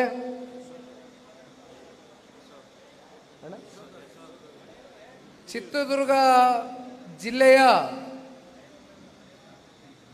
ಹಿರಿಯಕರು ಯಶೋಧರಣ್ಣವರು ಕೂಡ ಆಗಮಿಸಿದ್ದಾರೆ. ಒಟ್ಟಾರೆಯಾಗಿ ಈ ರಾಜ್ಯ ಪ್ರವಾಸದ ಹಿನ್ನೆಲೆಯಲ್ಲಿ ಎಲ್ಲ ರಾಜ್ಯ ಮಟ್ಟದ ಹಿರಿಯ ಮುಖಂಡರುಗಳು ಪಕ್ಷವನ್ನು ತೆಳಮಟ್ಟದಿಂದ ಕಟ್ಟಲೇಬೇಕು ಅಂತಕ್ಕಂಥ ಸವಾಲನ್ನು ಸ್ವೀಕಾರ ಮಾಡಿ ಹೊರಟಿದ್ದಾರೆ. ನಾನು ಈ ಸಂದರ್ಭದಲ್ಲಿ ಹರಿಹರ ತಾಲೂಕಿನ ಎಲ್ಲ ನನ್ನ ಆತ್ಮೀಯ ಜನತಾದಳ ಪಕ್ಷದ ಕಾರ್ಯಕರ್ತ ಬಂಧುಗಳಲ್ಲಿ ಶಿವಶಂಕರಣ್ಣವರ ಎದುರುಗಡೆ ಒಂದು ಕಳಕಳಿಯಾದಂಥ ಒಂದು ಮನವಿಯನ್ನು ಮಾಡಲಿಕ್ಕೆ ಇಚ್ಛಪಡ್ತೇನೆ. ಪಕ್ಷವನ್ನು ಎಂಥ ಕಷ್ಟಕಾಲದಲ್ಲೂ ಕೂಡ ನೀವು ಯಾರು ಕೂಡ ಧೃತಿಗೆಡದಿರ ಪಕ್ಷವನ್ನು ಕಟ್ಟಿ ಬೆಳೆಸಿದ್ದೀರಣ್ಣ. ಆದರೆ ಇವತ್ತು ನಮ್ಮ ಮುಂದೆ ಸಾಕಷ್ಟು ಸವಾಲುಗಳಿದೆ. ಅದರಲ್ಲಿ ಬಹುದೊಡ್ಡ ಸವಾಲು ಕಳೆದ ಸಂಸತ್ ಚುನಾವಣೆಯಲ್ಲಿ ನಾವು ಮತ್ತೆ ನಮ್ಮ ಮಿತ್ರ ಪಕ್ಷವಾಗಿರ್ತಕ್ಕಂಥ ಭಾರತೀಯ ಜನತಾ ಪಾರ್ಟಿ ಪಕ್ಷದ ವರಿಷ್ಠರ ಒಂದು ತೀರ್ಮಾನ ನಮ್ಮ ದೇಶದ ಪ್ರೀತಿಯ ಗೌರವಾನ್ವಿತ ಪ್ರಧಾನಮಂತ್ರಿಗಳಿಗೆ ಅವರ 11 ವರ್ಷದ ಆಡಳಿತ ವೈಖರಿಯನ್ನು ನೋಡಿ ಸನ್ಮಾನ್ಯ ದೇವೇಗೌಡರು ಸಾಹೇಬರು ಜನತಾದಳ ಪಕ್ಷವು ಕೂಡ NDAಯ ಒಂದು ಮಿತ್ರಕೂಟದ ಭಾಗವಾಗಿ ಕರ್ನಾಟಕ ರಾಜ್ಯದಲ್ಲಿ ನಮ್ಮ ಸಹಕಾರವನ್ನು ಕೊಡಬೇಕು, ಬೆಂಬಲವನ್ನು ಸೂಚಿಸಬೇಕು ಅಂತಕ್ಕಂಥ ನಿರ್ಧಾರವನ್ನು ಮಾಡಿದ ಬಳಿಕ ಇವತ್ತು ನಮ್ಮ ಮುಂದೆ ಅನೇಕ ಸವಾಲುಗಳು ಎದುರಾಗಿದೆ. ಇವೆಲ್ಲ ಸವಾಲಿಗೆ ನಾವು ಉತ್ತರವನ್ನು ಕೊಡಬೇಕು ಅಂತಕ್ಕಂಥದ್ದಾದರೆ ತಳಮಟ್ಟದಿಂದ ಪಕ್ಷವನ್ನು ನಾವು ಕಟ್ಟತಕ್ಕಂಥ ಕೆಲಸ ಮಾಡಲೇಬೇಕಾಗಿದೆ. ನಮ್ಮ ಕ್ಷೇತ್ರಗಳಲ್ಲಿ ನಮ್ಮ ಜಿಲ್ಲಾ ಪಂಚಾಯಿತಿ, ತಾಲೂಕು ಪಂಚಾಯಿತಿ, ಗ್ರಾಮ ಪಂಚಾಯಿತಿ, ನಿಮ್ಮ ಯಾವುದೇ ಸ್ಥಳೀಯ ಚುನಾವಣೆಗಳಲ್ಲಿ ನೀವು ಯಾವ ರೀತಿ ಪಕ್ಷವನ್ನು ಬೇರೆ ಮಟ್ಟದಿಂದ ಮತ್ತೆ ಹೋರಾಟದ ಹಿನ್ನೆಲೆಯಲ್ಲಿ ಸ್ಥಾಪನೆ ಮಾಡ್ತಿರೋ ಅಷ್ಟು ಸನ್ಮಾನ್ಯ ಕುಮಾರಣ್ಣ ಅವರಿಗೆ ಮುಂಬರ್ತಕ್ಕಂಥ ದಿನಗಳಲ್ಲಿ ವಿಧಾನಸಭಾ ಚುನಾವಣೆಯ ಸಂದರ್ಭದಲ್ಲಿ ಸೀಟ್ ಹಂಚಿಕೆ ವಿಚಾರವಾಗಿ ಒಂದು ಮೇಲ್ಗೈಯನ್ನು ಸಾಧಿಸ್ತಕ್ಕಂಥದಕ್ಕೆ ನಿಮ್ಮೆಲ್ಲರ ಹೋರಾಟ, ನಿಮ್ಮೆಲ್ಲರ ಶ್ರಮ ಮುಂದಿನ ದಿನಗಳಲ್ಲಿ ಈ ಪಕ್ಷದ ಒಬ್ಬ ನಿಷ್ಠಾವಂತ ಕಾರ್ಯಕರ್ತರಾಗಿ ನಾನು ನಿಮ್ಮೆಲ್ಲರಲ್ಲೂ ಕೂಡ ಒಂದು ಅಪೇಕ್ಷೆಯನ್ನು ಇಟ್ಕೊಂಡಿದ್ದೇನಣ್ಣ. ನಾನು ಒಂದು ಜವಾಬ್ದಾರಿಯುತವಾದಂಥ ಒಂದು ಸ್ಥಾನದಲ್ಲಿ ಈ ಪಕ್ಷದ ಕಾರ್ಯಕರ್ತನಾಗಿ ಪ್ರತಿನಿಧಿಸ್ತಾ ಇದ್ದೇನೆ. ಹಾಗಾಗಿ ಇದಕ್ಕಿಂತ ನಾನು ಹೆಚ್ಚು ಗೊಂದಲದ ಒಂದು ವಾತಾವರಣದ ಹೇಳಿಕೆಗಳನ್ನ ಕೊಡ್ಲಿಕ್ಕೆ ಆಗೋದಿಲ್ಲ. ದಯಮಾಡಿ ನೀವು ಎಲ್ಲ ಸೂಕ್ಷ್ಮತೆಗಳನ್ನ ಪರಿಗಣನೆಗೆ ತಗೊಳ್ತೀರಾ ಅಂತಕ್ಕಂಥದ್ದನ್ನ ನಾನು ಅರ್ಥ ಮಾಡ್ಕೊಂಡಿದ್ದೇನೆ. ಹಾಗಾಗಿ ನಮ್ಮ ಮುಂದೆ ಇರ್ತಕ್ಕಂಥದ್ದು ಮುಂದಿನ ವಿಧಾನಸಭಾ ಚುನಾವಣೆ ಇನ್ನೂ 3 ವರ್ಷ ಇದೆ. ಅದಕ್ಕಿಂತ ಪೂರ್ವದಲ್ಲಿ ನಾವು ಎದುರು ನೋಡ್ತಕ್ಕಂಥದ್ದು ಡಿಸೆಂಬರು ಜನವರಿ ತಿಂಗಳಲ್ಲಿ ಗ್ರಾಮ ಪಂಚಾಯಿತಿ, ಜಿಲ್ಲಾ ಪಂಚಾಯಿತಿ, ತಾಲೂಕು ಪಂಚಾಯಿತಿ ಚುನಾವಣೆಗಳು ನಮ್ಮ ಕಣ್ಣು ಮುಂದೆ ನಾವೆಲ್ಲರೂ ಏನು ಎದುರು ನೋಡ್ತಾ ಇದ್ದೇವೆ. ಇದು ಪಕ್ಷದ ಕಾರ್ಯಕರ್ತರ ಚುನಾವಣೆ. ಪಕ್ಷದ ಕಾರ್ಯಕರ್ತರು ಯಾವುದೇ ಪಕ್ಷಕ್ಕಾಗಲಿ ನೀವೆಲ್ಲರೂ ಬೇರುಗಳಿದ್ದಾಗೆ. ಯಾವ ರೀತಿಯಾದಂಥ ಗುಣಮಟ್ಟವಾದಂಥ ಬೀಜವನ್ನು ನೀವು ಬಿತ್ತನೆ ಮಾಡ್ತೀರೋ ಅದು ಒಂದು ದೊಡ್ಡ ಎಮ್ಮರವಾಗಿ ಮುಂಬರ್ತಕ್ಕಂಥ ದಿನಗಳಲ್ಲಿ ದೊಡ್ಡ ಮಟ್ಟದಲ್ಲಿ ನಾಡಿನ 7.5 ಕೋಟಿ ಕನ್ನಡಿಗರಿಗೆ ಒಂದು ನೆರಳಾಗಿ ಪರಿವರ್ತನೆ ಆಗ್ತಕ್ಕಂಥದ್ದಕ್ಕೆ ನಮ್ಮ ಕಾರ್ಯಕರ್ತ ಬಂಧುಗಳು ನೀವೆಲ್ಲರೂ ಕೂಡ ಸಮಾಜಮುಖಿಯ ಕೆಲಸಗಳನ್ನ ಇವತ್ತು ಪಕ್ಷದ ಕಾರ್ಯಕರ್ತರಾಗಿ ನೀವೆಲ್ಲರೂ ಹಿಂದಿನಿಂದನೂ ಮಾಡ್ಕೊಂಡು ಬಂದಿದ್ದೀರಿ. ಮುಂದೆನೂ ಕೂಡ ನೀವು ಮಾಡಬೇಕು ಅಂತಕ್ಕಂಥದ್ದನ್ನು ಈ ಸಂದರ್ಭದಲ್ಲಿ ನಿಮ್ಮೆಲ್ಲರಲ್ಲೂ ಕೈ ಜೋಡಿಸಿ ಮನವಿಯನ್ನು ಮಾಡ್ತೇನೆ. ನಾವು ಈಗಾಗಲೇ ಜೂನ್ 16ನೇ ತಾರೀಕು ನನ್ನ ಪ್ರವಾಸ ಎಲ್ಲ ನನ್ನ ರಾಜ್ಯ ಮಟ್ಟದ ಹಿರಿಯ ನಾಯಕರ ಬೆಂಬಲದೊಂದಿಗೆ, ಆಶೀರ್ವಾದದೊಂದಿಗೆ, ಅವರ ಸಹಕಾರದೊಂದಿಗೆ ಕಾರ್ಯಕ್ರಮಗಳನ್ನ ಭಾಳ ಯಶಸ್ವಿಯಾಗಿ ಮಾಡ್ತಾನೆ ಬಂದಿದ್ದೇವೆ. ಇವತ್ತು ವಿಶೇಷವಾಗಿ 50ನೇ ವಿಧಾನಸಭಾ ಕ್ಷೇತ್ರಕ್ಕೆ ಕಾಲನ್ನು ಇಟ್ಟಿದ್ದೇನೆ. ಮೊದಲನೇ ಹಂತದಲ್ಲಿ ಹಲವಾರು ಜಿಲ್ಲೆಗಳು, ಬಹುತೇಕ ತಾಲೂಕುಗಳನ್ನ ಪಟ್ಟಿಯನ್ನು ಮಾಡಿ ಅಲ್ಲಿ ಸದಸ್ಯತ್ವ ನೋಂದಣಿ ಆಗಬೇಕು ಅಂತಕ್ಕಂಥ ಹಿನ್ನೆಲೆಯಲ್ಲಿ ಇವತ್ತೇನು ಬಂದು ನಿಂತಿದ್ದೇನಣ್ಣ. ಇದು ಕೇವಲ ಒಂದು ದಿನದ ಕಾರ್ಯಕ್ರಮ ಆಗಬಾರ್ದು. ಶಿವಶಂಕರಣ್ಣ ಅವರಿಗೆ ಪ್ರಾರಂಭಿಕ ಹಂತದಲ್ಲೂ ಮನವಿಯನ್ನು ಮಾಡಿದ್ದೇನೆ, ಮತ್ತೊಮ್ಮೆ ಮನವಿಯನ್ನು ಮಾಡ್ತೇನೆ. ನಾನು ಒಂದು ಮಾತು 50 ಕ್ಷೇತ್ರಗಳಿಗೆ ಏನು ಹೋಗಿ ಬಂದಿದ್ದೇನೆ, ಸುಮ್ಮನೆ ವೇದಿಕೆಗಳಲ್ಲಿ ನಿಂತು ನಾವು ಭಾಷಣ ಮಾಡಿ ಹೋಗೋದ್ರಿಂದ ಪಕ್ಷ ಸಂಘಟನೆ ಆಗಲಿಕ್ಕಿಲ್ಲ. ಇದು ಕೂಡ ವಾಸ್ತವ.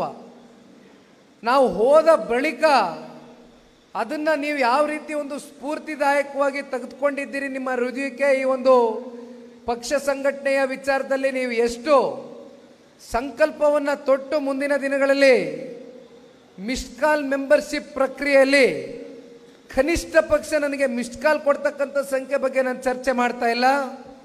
ನೀವು ಮಿಸ್ಡ್ ಕಾಲ್ ಕೊಟ್ಟ ಬಳಿಕ ನಿಮ್ಮ ಫೋನ್ ನಂಬರಿಗೆ ಒಂದು ಫಾರಂ ಬರುತ್ತೆ. ಅದೇನು ಬಹಳ ತಲೆ ಕೆಚ್ಕೊಂಡು ಆ ಫಾರ್ಮ್ನ ಫಿಲಪ್ ಮಾಡ್ತಕ್ಕಂಥದ್ದೇನಿಲ್ಲ. ಭಾಳ ಸುಲಭವಾಗಿರ್ತಕ್ಕಂಥ ಫಾರ್ಮು. ನಿಮ್ಮ ಹೆಸರು, ನಿಮ್ಮ ವಿಳಾಸ, ನಿಮ್ಮ ಊರು ಅಥವಾ ನಿಮ್ಮ ಬೂತ್ ನಂಬರು, ನೀವು ಪುರುಷರು ಅಥವಾ ಮಹಿಳೆಯರು, ನಿಮ್ಮ ವಯಸ್ಸು ಇಷ್ಟೇ ಕೇಳ್ತಕ್ಕಂಥದ್ದು.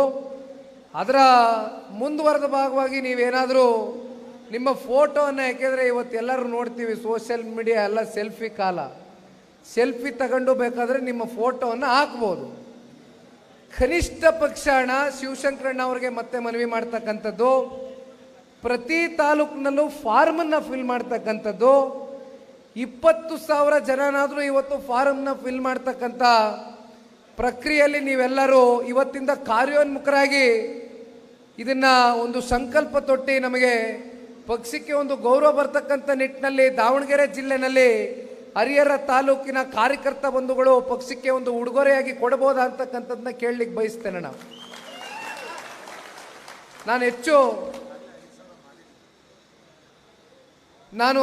ಹೆಚ್ಚು ನಿಮಗೆ ನಿಮ್ಮ ಎಲ್ಲ ಕೆಲಸ ಕಾರ್ಯಗಳನ್ನ ಬಿಟ್ಟು ಇದೇ ಕೆಲಸ ಮಾಡಿ ಅಂತಲೂ ನಾನು ಕೇಳಲಿಕ್ಕಿಲ್ಲ. ಯಾಕೆಂದರೆ ನೀವು ಕೂಡ ವ್ಯಾಪಾರಗಳು, ವಹಿವಾಟುಗಳು, ರೈತರು ಇರ್ತೀರಿ. ಇವತ್ತು ನೋಡಿ, ನಾಟಿ ಆಗ್ತಕ್ಕಂಥದ್ದು ಈಗಾಗಲೇ ಪ್ರಾರಂಭ ಆಗಿಬಿಟ್ಟಿದೆ. ಆದರೂ ಕೂಡ ನನಗೆ ಶಿವಶಂಕರಣ್ಣ ಅವರು ಹೇಳಿದ್ರು, ಒಂದು ವಾರದಿಂದನೂ ಹೇಳಿದ್ರು, ಇಲ್ಲ ಈ ಸಂದರ್ಭದಲ್ಲಿ ಈ ಸಮಯ ನಮ್ಮ ರೈತರು ನಾಟಿ ಆಗ್ತಕ್ಕಂಥದ್ರಲ್ಲಿ ಅವರು ತೊಡಗಿಸ್ಕೊಂಡಿರ್ತಾರೆ, ಇನ್ಯಾವತ್ತಾದರೂ ಮುಂದೆ ಇನ್ನೊಂದು ಡೇಟ್ ಕೊಡ್ಲಿಕ್ಕೆ ಆಗ್ತದ ಅಂತಕ್ಕಂಥದ್ದು ಕೇಳಿದಾಗ ಶಿವಶಂಕರಣ್ಣ ದಯಮಾಡಿ ಈ ತಿಂಗಳು ಒಳಗಡೆ ಎಲ್ಲವನ್ನ ಕೂಡ ಮುಕ್ತಾಯ ಮಾಡಬೇಕಾಗ್ತದೆ, ಇದನ್ನು ಭಾಳ ಮುಂದೂಡಿಕೆ ಮಾಡ್ತಕ್ಕಂಥದಕ್ಕೆ ಸ್ವಲ್ಪ ಇಕ್ಕಟ್ಟಿನ ಪರಿಸ್ಥಿತಿ ಇದೆ, ದಯಮಾಡಿ ನೀವು ಇವತ್ತೇ ಮಾಡಬೇಕು ಅಂತ ಕೇಳಿದಂಥ ಸಂದರ್ಭದಲ್ಲಿ ಇಲ್ಲ ಮಾಡ್ತೇನೆ ಬನ್ನಿ ಅಂತ ಸ್ವಾಗತ ಮಾಡಿದರು. ಅದನ್ನೇ ಶಿವಶಂಕರಣ್ಣ ಅವ್ರು ಹೇಳ್ತಾ ಇದ್ರು. ನಾನು ಕೂಡ ಅವ್ರಿಗೆ ಹೇಳಿದೆ, ಇವತ್ತು ದೊಡ್ಡ ಮಟ್ಟದಲ್ಲಿ ನಮಗೆ ಬೈಕ್ ರ್ಯಾಲಿ ಮಾಡುವ ಮೂಲಕ ಇವತ್ತು ತಾಲೂಕಿನ ಕಾರ್ಯಕರ್ತ ಬಂಧುಗಳು ಈ ಪಕ್ಷದ ಮೇಲೆ ಇರ್ತಕ್ಕಂಥ ಅಭಿಮಾನವನ್ನು ನೀವು ದೊಡ್ಡ ಮಟ್ಟದಲ್ಲಿ ಇವತ್ತೇನು ತೋರಿಸಿದ್ದೀರಿ. ಆದರೆ ಈ ಅಭಿಮಾನ ಒಂದು ಫಲಿತಾಂಶವಾಗಿ ಫಲವಾಗಿ ಇವತ್ತು ನಮ್ಮ ಮುಂದೆ ಬಂದು ನಿಂತ್ಕೊಳ್ಬೇಕು ಅಂತಕ್ಕಂಥದ್ದಾದರೆ 20,000 ಕನಿಷ್ಠ ಪಕ್ಷ ಇವತ್ತು ಫಾರ್ಮ್ನ ಫಿಲ್ ಮಾಡ್ತಕ್ಕಂಥ ಪ್ರಕ್ರಿಯೆಯಲ್ಲಿ ನೀವೆಲ್ಲರೂ ಕೂಡ ಕೈ ಜೋಡಿಸ್ಬೇಕು ಅಂತಕ್ಕಂಥ ಈ ಸಂದರ್ಭದಲ್ಲಿ ಮಾತನ್ನು ತಿಳಿಸ್ಲಿಕ್ಕೆ ಬಯಸ್ತೇನೆ. ಆಮೇಲೆ ಇನ್ನೊಂದಣ, ಈಗ ನೀವು ಎಷ್ಟು ಫಾರ್ಮನ್ನು ಫಿಲ್ ಮಾಡಿದ್ದೀರಿ ಅಥವಾ ಎಷ್ಟು ಮಿಸ್ಡ್ ಕಾಲ್ಗಳು ಇವತ್ತು ಇಡೀ ರಾಜ್ಯದಲ್ಲಿ ಬಂದಿದೆ ಅಂತಕ್ಕಂಥದ್ದು ಇವತ್ತು ನನ್ನ ಜೇಬ್ನಲ್ಲೇ ಇದೆ. ಎಲ್ಲವೂ ಕೂಡ ಟೆಕ್ನಾಲಜಿ ಬೇಸ್ಡ್ ಅಪ್ಲಿಕೇಶನ್ಗಳನ್ನ ಇವತ್ತು ನಾವು ಇದು ಮೊದಲನೇ ಬಾರಿ ನಮ್ಮ ಪಕ್ಷದಲ್ಲಿ ಅಳವಡಿಕೆಯನ್ನು ಮಾಡ್ಕೊಂಡಿದ್ದೇವೆ. ಹೊಸ ತಂತ್ರಜ್ಞಾನವನ್ನು ಇವತ್ತು ದೂರವಾಣಿ ಮೂಲಕ ನಾವು ಅದನ್ನು ಎಲ್ಲವನ್ನ ರಿಪೋರ್ಟ್ ತೆಗೆದುಕೊಳ್ತಕ್ಕಂಥದ್ದನ್ನು ಏನು ಮಾಡ್ತಾ ಇದ್ದೇವೆ. ಹಾಗಾಗಿ ನಿಮ್ಮ ಎಷ್ಟು ಮಿಸ್ಡ್ ಕಾಲ್ ಆಗಿದೆ, ಎಷ್ಟು ಫಾರ್ಮ್ ಫಿಲ್ ಆಗಿದೆ ಎಲ್ಲವೂ ಕೂಡ ಬ್ಯಾಕ್ ಆ್ಯಂಡ್ ಆಫೀಸ್ನಲ್ಲಿ ಈಗಾಗಲೇ ಆಫೀಸ್ನಲ್ಲಿ ಎಲ್ಲವೂ ಕೂಡ ಇದೆ ಅಣ್ಣ. ಆದರೆ ಇವತ್ತಿನಿಂದ ನೀವು ಒಂದು ಸ್ವಲ್ಪ ಶಿವಶಂಕರಣ್ಣ ಅವರ ನಾಯಕತ್ವದಡಿ ನೀವೆಲ್ಲರೂ ದೊಡ್ಡ ಮಟ್ಟದಲ್ಲಿ ಕಾರ್ಯಕ್ರಮಕ್ಕೆ ಇವತ್ತೇನು ಚಾಲನೆ ಕೊಟ್ಟಿದ್ದೀರಿ, ಇನ್ನು 30 ದಿನದಲ್ಲಿ ದಯಮಾಡಿ ನೀವೆಲ್ಲರೂ ಇದಕ್ಕೆ ಒಂದು ಒಳ್ಳೆಯ ಸಂಖ್ಯೆ ಮುಟ್ತಕ್ಕಂಥದಕ್ಕೆ, ಗುರಿ ಮುಟ್ತಕ್ಕಂಥದಕ್ಕೆ ನೀವೆಲ್ಲರೂ ಹೋರಾಟ ಮಾಡ್ತೀರಾ ಅಂತಕ್ಕಂಥದ್ದು ನಂಬಿದ್ದೇನಣ್ಣ.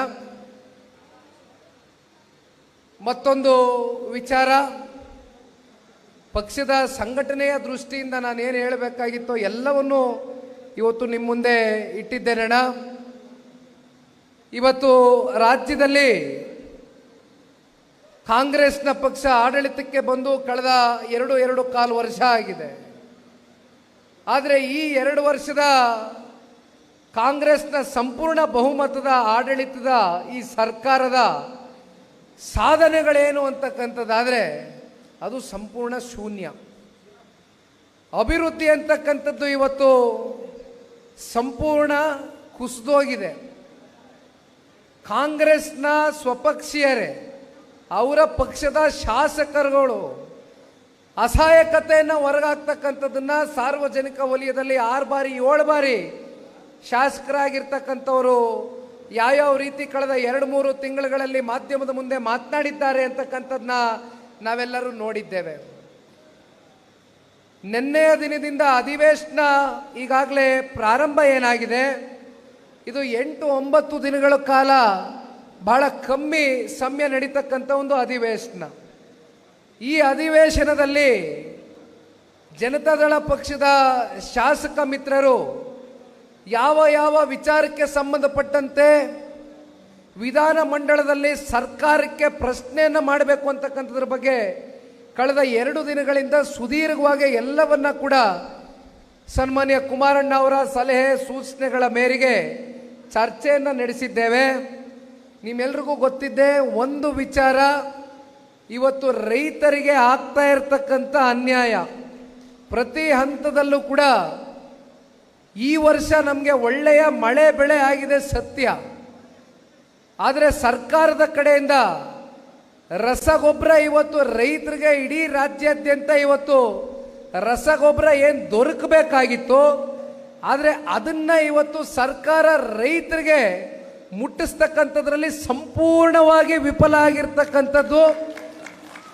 ರಾಜ್ಯದ ಕೃಷಿ ಮಂತ್ರಿಗಳು ಕೇಂದ್ರದ ಕೃಷಿ ಮಂತ್ರಿಗಳ ಮೇಲೆ, ಕೇಂದ್ರ ಸರ್ಕಾರದ ಮೇಲೆ ಒಂದು ಆಪಾದನೆಯನ್ನು ಹೊರಿಸಿದ್ರು.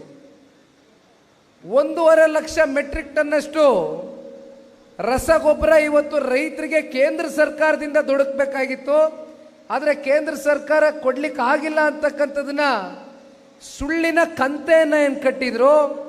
ನಿನ್ನೆಯ ದಿನ ಅದರ ಸಂಪೂರ್ಣ ಮಾಹಿತಿಯನ್ನು ತರಿಸ್ಕೊಂಡಿದ್ದೇನೆ, ನಾನು ಕೂಡ ಓದಿದ್ದೇನೆ. ಅದನ್ನು ಮಾಧ್ಯಮದಲ್ಲಿ ಇನ್ನು 1-2 ದಿನಗಳಲ್ಲಿ ಎಲ್ಲವೂ ಕೂಡ ವಿಸ್ತಾರವಾಗಿ ಮಾತನಾಡಬೇಕು ಅಂತಕ್ಕಂಥದ್ದನ್ನ, ಯಾಕೆಂದರೆ ರಾಜ್ಯದ ಜನತೆಗೂ ಕೂಡ ತಿಳಿಬೇಕಾಗ್ತದೆ. ಸುಮ್ಮನೆ ರಾಜ್ಯದ ಮಂತ್ರಿಗಳು ದಿಕ್ ತಪ್ಪಿಸ್ತಕ್ಕಂಥ ಕೆಲಸ, ಕೇಂದ್ರ ಸರ್ಕಾರದ ಮೇಲೆ ಆಪಾದನೆ ಮಾಡ್ತಕ್ಕಂಥ ಕೆಲಸವನ್ನು ಏನು ಮಾಡ್ತಾ ಇದ್ದಾರೆ.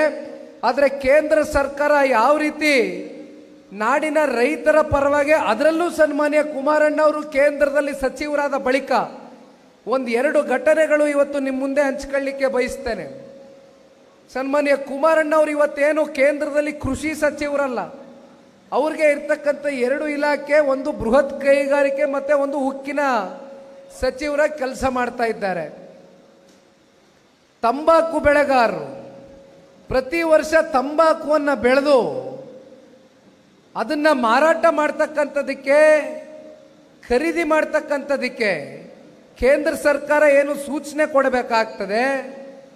ಅನೇಕ ವರ್ಷ ಕೇಂದ್ರ ಸರ್ಕಾರ ಎಲ್ಲೋ ಒಂದು ಕಡೆ ತಂಬಾಕು ಬೆಳೆಗಾರರಿಗೆ, ಈ ವರ್ಷ ಸನ್ಮಾನ್ಯ ಕುಮಾರಣ್ಣ ಅವ್ರನ್ನ ಒಂದು ರೈತರ ನಿಯೋಗ ಬಂದು ಈ ರೀತಿ ನಮಗೆ ಸಮಸ್ಯೆ ಆಗಿದೆ, ತಂಬಾಕು ಬೆಳೆದಿದ್ದೇವೆ, ಇದೆಲ್ಲವನ್ನು ಕೂಡ ಖರೀದಿ ಮಾಡಿಸ್ಕೊಡಿ ಅಂತಕ್ಕಂಥ ಮನವಿಯನ್ನು ಇಟ್ಟಂಥ ಸಂದರ್ಭದಲ್ಲಿ ಸನ್ಮಾನ್ಯ ಕುಮಾರಣ್ಣ ಅವರು ಕಾಮರ್ಸ್ ಮಂತ್ರಿಗಳಾಗಿರ್ತಕ್ಕಂಥ ಪಿಯೂಷ್ ಗೋಯಲ್ ರವ್ರ ಜೊತೆಗೆ ಕೂರಿಸಿ ಒಂದು ಭೇಟಿಯನ್ನು ಮಾಡಿಸ್ತಾರೆ. ಆ ರೈತರ ನಿಯೋಗ ಒಂದು ಮಾತನ್ನ ಹೇಳ್ತಾರೆ, ಇಷ್ಟು ವರ್ಷಗಳ ಕಾಲ ನಾವು ನವದೆಹಲಿಗೆ ಬರಲಿಕ್ಕೆ ಪ್ರಯತ್ನವನ್ನು ಮಾಡಿದ್ದೇವೆ, ಆದರೆ ಇಲ್ಲಿವರೆಗೂ ಮಂತ್ರಿಗಳನ್ನ ಭೇಟಿ ಮಾಡ್ತಕ್ಕಂಥದ್ದಿರಲಿ, ಇಲಾಖೆಯ ಅಧಿಕಾರಿಗಳನ್ನ ಒಂದು ಸಣ್ಣ ಅಧಿಕಾರಿನೂ ಕೂಡ ನಾವು ಭೇಟಿ ಆಗ್ತಕ್ಕಂಥದಕ್ಕೆ ನಮ್ಗೆ ಅವಕಾಶ ಸಿಕ್ಕಿರಲಿಲ್ಲ. ಆದರೆ ಸನ್ಮಾನ್ಯ ಕುಮಾರಣ್ಣ ಅವರು ಇವತ್ತು ಕೇಂದ್ರದಲ್ಲಿ ಮಂತ್ರಿಯಾಗಿದ್ದಾರೆ, ಆದ್ದರಿಂದ ಇವತ್ತು ರೈತರಿಗೆ ಸಿಕ್ಕಬೇಕಾಗಿರ್ತಕ್ಕಂಥ ಗೌರವ ಎಲ್ಲ ರೀತಿ ಸಿಗ್ತಾ ಇದೆ ಅಂತಕ್ಕಂಥದ್ದು. ತಂಬಾಕು ಬೆಳೆಗಾರರು ಬೆಳೆದಂಥ ಸಂಪೂರ್ಣ ಬೆಲೆಯನ್ನು ಖರೀದಿ ಮಾಡ್ತಕ್ಕಂಥದಕ್ಕೆ ಸನ್ಮಾನ್ಯ ಕುಮಾರಣ್ಣ ಅವರು ಮಂತ್ರಿಗಳಿಗೆ ಮನವಿ ಮಾಡಿ ಅದನ್ನು ಆದೇಶವನ್ನು ಹೊರಡಿಸ್ತಕ್ಕಂಥದಕ್ಕೆ ಸನ್ಮಾನ್ಯ ಕುಮಾರಣ್ಣ ಅವರು ಮುಂದಾಗಿದ್ದಾರೆ. ಅಷ್ಟೇ ಅಲ್ಲ, ಮಾವು ಬೆಳೆಗಾರರು ಸಮಸ್ಯೆಯಲ್ಲಿದ್ದಂಥ ಸಂದರ್ಭದಲ್ಲಿ ಅವ್ರಿಗೂ ಕೂಡ ಇದೇ ರೀತಿ ಸಕಾರಾತ್ಮಕವಾಗಿ ಸನ್ಮಾನ್ಯ ಕುಮಾರಣ್ಣ ಅವರು ಕೇಂದ್ರದಿಂದ ಸ್ಪಂದನೆಯನ್ನು ಕೊಡಿಸಿದ್ದಾರೆ. ಯಾಕೆ ಇದನ್ನೆಲ್ಲ ನಾನು ನಿಮ್ಮ ಮುಂದೆ ಹೇಳ್ತಾ ಇದ್ದೀನಿ ಅಂದರೆ, ಇವತ್ತು ಸನ್ಮಾನ್ಯ ಕುಮಾರಣ್ಣ ಅವರು ಡೆಲ್ಲಿಲಿದ್ದಾರೆ. ಮೊನ್ನೆ ಎಲ್ಲ ನಾವು ಶಾಸಕ ಮಿತ್ರರ ಜೊತೆ ಕೂತು ಮಾತನಾಡಬೇಕಾದ್ರೆ ಅನೇಕ ವಿಚಾರಗಳು, ಲೋಪದೋಷಗಳು, ದುರಾಡಳಿತ, ಭ್ರಷ್ಟಾಚಾರ, ವೈಫಲ್ಯತೆಗಳು, ಹಗರಣಗಳು ಇವೆಲ್ಲವನ್ನ ಕೂಡ ನಾವು ಮುಂದಿಟ್ಕೊಂಡು ಮಾತನಾಡ್ತಕ್ಕಂಥದ್ದು. ಅದಕ್ಕಿಂತ ಮುಂಚಿತವಾಗಿ ನಾವು ಮಾಡಬೇಕಾಗಿರ್ತಕ್ಕಂಥ ಕೆಲಸ, ಕುಮಾರಣ್ಣನ ಕಡೆಯಿಂದ ಬಂದಂಥ ಆದೇಶ, ರೈತರು ಇವತ್ತೇನು ರಸಗೊಬ್ಬರದ ವಿಚಾರವಾಗಿ ಸಂಕಷ್ಟದಲ್ಲಿದ್ದಾರೆ, ಇದ್ರ ಬಗ್ಗೆ ಚರ್ಚೆ ಮಾಡಬೇಕು ಅಂತಕ್ಕಂಥದ್ದನ್ನ ದಯಮಾಡಿ ನಮ್ಮ ಶಾಸಕ ಮಿತ್ರರಿಗೆ ಮಾತನಾಡಬೇಕು ಅಂತಕ್ಕಂಥದ್ದನ್ನ ನಿನ್ನೆಯ ದಿನ ಸನ್ಮಾನ್ಯ ಕುಮಾರಣ್ಣ ಅವರು ಹೇಳ್ತಾರೆ. ಬಹುಶಃ ಇವೆಲ್ಲವನ್ನ ನೀವು ನೋಡಿದಂಥ ಸಂದರ್ಭದಲ್ಲಿ ರೈತರ ಪರವಾಗಿ ಸದಾ ಕಾಲ ಕರ್ನಾಟಕ ರಾಜ್ಯದಲ್ಲಿ ಯಾವುದಾದ್ರೂ ಪಕ್ಷ ನಿರಂತರವಾಗಿ ರೈತರ ನೋವಿನಲ್ಲಿ, ಸಂಕಷ್ಟದಲ್ಲಿ, ಅತ್ಯಂತ ನೋವಿನ ಪರಿಸ್ಥಿತಿಗಳಲ್ಲಿ, ಸಂದರ್ಭಗಳಲ್ಲಿ ಪ್ರಾಮಾಣಿಕವಾಗಿ ರೈತರ ಪರವಾಗಿ ಧ್ವನಿಯಾಗಿ ಕೆಲಸ ಮಾಡಿರ್ತಕ್ಕಂಥ ಪಕ್ಷ ಕರ್ನಾಟಕ ರಾಜ್ಯದಲ್ಲಿ ಯಾರು ಇದ್ರೆ ಅದು ನೀವು ಬೆಳೆಸಿರ್ತಕ್ಕಂಥ ಪ್ರಾದೇಶಿಕ ನೆಲೆಗಟ್ಟನ್ನು ಹೊಂದಿರತಕ್ಕಂಥ ರೈತರ ಪಕ್ಷ, ಜನತಾದಳ ಪಕ್ಷ ಅಂತಕ್ಕಂಥದ್ದನ್ನ ಈ ಸಂದರ್ಭದಲ್ಲಿ ನಾವು ಹೇಳಬೇಕಾಗ್ತದಣ್ಣ. ಇನ್ನೂ ಸಾಕಷ್ಟು ವಿಚಾರಗಳ ಬಗ್ಗೆ ಮಾತನಾಡ್ತಕ್ಕಂಥ ಮುಂದಿನ ದಿನಗಳಲ್ಲಿ ರಾಜಕಾರಣದ ವೇದಿಕೆಗಳು ಸಜ್ಜಾಗ್ತದೆ. ಆದರೆ ಇವತ್ತು ನಾವು ಬಂದಿರತಕ್ಕಂಥ ಎಲ್ಲ ವಿಚಾರದ ಬಗ್ಗೆನೂ ಕೂಡ ನಿಮ್ಮ ಮುಂದೆ ಸಂಪೂರ್ಣವಾಗಿ ಮನದಾಳದ ಮಾತುಗಳ ಆಡುವ ಮೂಲಕ ನಿಮ್ಮ ಮುಂದೆ ಬಿಚ್ಚಿಟ್ಟಿದ್ದೇವಣ್ಣ. ದಯಮಾಡಿ ಇವತ್ತು ನೀವೆಲ್ಲರೂ ಎಷ್ಟು ಈ ಒಂದು ಪ್ರೀತಿ, ವಿಶ್ವಾಸ, ಛಲ, ಹಠದಿಂದ ಬಂದಿದ್ದವರು, ಇದೇ ಒಂದು ಛಲ, ಹಠ ನಿರಂತರವಾಗಿ ಪಕ್ಷ ಕಟ್ತಕ್ಕಂಥದಕ್ಕೆ ನೀವೆಲ್ಲರೂ ಕೂಡ ಮುಂದಾಗಬೇಕು ಅಂತಕ್ಕಂಥದ್ದನ್ನ ಈ ಸಂದರ್ಭದಲ್ಲಿ ಕೋರ್ಕೊಳ್ತಾ, ಸಮಯ ಈಗಾಗಲೇ 4:15 ಗಂಟೆ ಆಗೋಗಿದೆ. ಮತ್ತೆ ಚರ್ಚ್ಗೆ ಹೋಗಿ, ಮಠಕ್ಕೆ ಹೋಗಿ, ಇನ್ನೊಂದು ದೇವಸ್ಥಾನಕ್ಕೆ ಹೋಗಬೇಕಾಗಿದೆ. ಶಿವಶಂಕರಣ್ಣನಿಗೆ ಹೇಳಿದ್ದೆ, ನಾನು ವಿಶೇಷವಾಗಿ ಒಂದು ಇಡೀ ದಿನ ಹರಿಹರ ತಾಲೂಕಿಗೆ ಮೀಸಲಿಡ್ತೇನಣ್ಣ. ನೀವು ಯಾವ ಕಾರ್ಯಕ್ರಮ, ಏನೇ ದೇವಸ್ಥಾನ, ಮಠ ಯಾವುದೇ ಇದ್ರೂ ಕೂಡ ದಯಮಾಡಿ ನೀವು ಫಿಕ್ಸ್ ಮಾಡ್ಕೊಳ್ಬೋದು ಅಂತಕ್ಕಂಥದ್ದು ಹೇಳಿದ್ದೆ. ಅದೇ ರೀತಿ ಅವರು ಕೂಡ ಇನ್ನೂ 3 ಕಾರ್ಯಕ್ರಮಗಳನ್ನ ಇಟ್ಕೊಂಡಿದ್ದಾರಣ್ಣ. ಹಾಗಾಗಿ ಇವತ್ತಿನ ಈ ಕಾರ್ಯಕ್ರಮದಲ್ಲಿ ಬಂದಿರತಕ್ಕಂಥ ಎಲ್ಲ ನನ್ನ ಆತ್ಮೀಯ JDSನ ಕಾರ್ಯಕರ್ತರು, ಮುಖಂಡರುಗಳು, ಎಲ್ಲ ಶಿವಶಂಕರಣ್ಣ ಅವರ ಅಭಿಮಾನಿಗಳು, ಸನ್ಮಾನ್ಯ ಕುಮಾರಣ್ಣ ಅವರು, ದೇವೇಗೌಡರು ಸಾಹೇಬರ ಅಭಿಮಾನಿಗಳು ಅಪಾರ ಸಂಖ್ಯೆಯಲ್ಲಿ ಇವತ್ತು ಬಂದು ಈ ಕಾರ್ಯಕ್ರಮವನ್ನು ಯಶಸ್ವಿಗೊಳಿಸಿದ್ದೀರಿ. ನಿಮ್ಮ ಜೊತೆಯಲ್ಲಿ ಪಕ್ಷ ಸದಾಕಾಲ ಇರುತ್ತೆ, ನಿಮ್ಮನ್ನು ಗುರುತಿಸ್ತಕ್ಕಂಥ ಕೆಲಸವೂ ಕೂಡ ಮಾಡುತ್ತೆ ಅಂತಕ್ಕಂಥದನ್ನ ಈ ಸಂದರ್ಭದಲ್ಲಿ ಹೇಳ್ತಾ, ಮತ್ತೊಂದು ಕೊನೆಯದಾಗಿ ಒಂದು ವಿಚಾರವನ್ನು ಪ್ರಸ್ತಾವನೆ ಮಾಡ್ತೇನಣ್ಣ. ಇವತ್ತಿನ ಈ ಕಾರ್ಯಕ್ರಮದಲ್ಲಿ ರಾಮು ಅಂತಕ್ಕಂಥವರು ಬಹುಶಃ 8-9 ವರ್ಷದಿಂದ ನನಗೆ ಒಂದು ಉಡುಗೊರೆಯನ್ನು ಕೊಡಬೇಕು, ನಾನು ಜಿಲ್ಲೆಗೆ, ತಾಲೂಕಿಗೆ ಬಂದಂಥ ಸಂದರ್ಭದಲ್ಲಿ ಅಂತಕ್ಕಂಥದ್ದು ಒಂದು ವಿಶೇಷ ರೀತಿಯಲ್ಲಿ ಅವರ ಅಭಿಮಾನವನ್ನು ಇವತ್ತೇನು ತೋರಿಸಿದ್ದಾರೆ. ಅದರಲ್ಲೂ ನನ್ನ ವೃತ್ತಿ ಜೀವನ ಚಲನಚಿತ್ರ ನಟನಾಗಿ ನಾನು ಪದಾರ್ಪಣೆಯನ್ನು ಮಾಡಿ ಹಲವಾರು ಚಿತ್ರಗಳಲ್ಲಿ ಏನು ನಟಿಸಿದ್ದೇನೆ, ನನ್ನ ಅಭಿಮನ್ಯು ಪಾತ್ರವನ್ನು ಮೆಚ್ಚುವ ಮೂಲಕ ಇವತ್ತು ಒಂದು ಪ್ರೀತಿ ಗೌರವಪೂರ್ವಕವಾದಂಥ ಒಂದು ಉಡುಗೊರೆಯನ್ನು ಕೊಟ್ಟಿರ್ತಕ್ಕಂಥ ರಾಮಣ್ಣ ಅವರಿಗೆ ನನ್ನ ಹೃದಯ ತುಂಬಿದ ಧನ್ಯವಾದಗಳು, ಅಭಿನಂದನೆಗಳನ್ನ ಸಲ್ಲಿಸಲಿಕ್ಕೆ ಬಯಸ್ತೇನಣ್ಣ. ಜೈ ಹಿಂದ್, ಜೈ ಕರ್ನಾಟಕ, ಮತ್ತೆ ಜೈ JDS.